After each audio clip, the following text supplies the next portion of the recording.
এই যে অনেক কষ্ট করে অনেক প্রচেষ্টার ফল প্লেটে এসছে, কিন্তু লাস্টটা আমাকে ফিনিশিংটা আমাকে দিতে হলো, কারণ ওর মন খারাপ যে যে জিনিসটা করতে চেয়েছিল সেই জিনিসটা নামেনি বলে। এর মধ্যে আছে, দেখে নাও, কর্ন আছে, চিকেন আছে, ডিম আছে, পেঁয়াজ আছে, কাঁচা লঙ্কা আছে, রসুন আছে, আর কি আছে রে মোম জানিস? মনে পড়ছে না। তো ওর হচ্ছে ব্যাপারটা এত কিছু দিয়ে একটা ডিমে ওটাকে বাইন্ড করে অমলেটের মতো করতে গেছিল।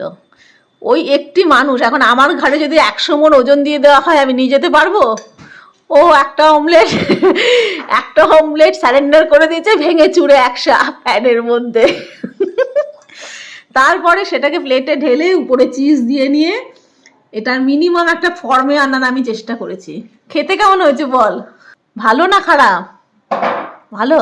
মাঝে মাঝে এমন হয় যে যেটা তুমি বানাতে চাইছো সেটা বানিয়ে উঠতে পারোনি, তখন তুমি হতাশ হয়েও না, নতুন রূপে সেটাকে প্লেটে সাজাবার চেষ্টা করবে, যেটা আমি করেছি।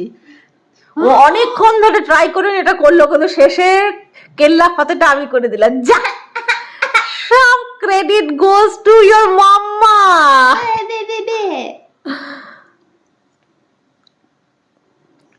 বাই দা ওয়ে, এটা কিন্তু ব্রেকফাস্ট। আমি খেয়েছি জলমুড়ি, কারণ আমার পেট হচ্ছে, কার পেট বলতে পারছি না, তোমরাই বুঝে নাও। আর বাদ বাকি ঘরের পেট মোটামুটি ভালো কন্ডিশনে আছে। আমার পেট ওই আর কি dash dash dash dash dash. পেট কার পেট সেটা বুঝে নে, যে বুদ্ধিমতী সে বুঝে যাবে, যে বুদ্ধিমান সে বুঝে যাবে।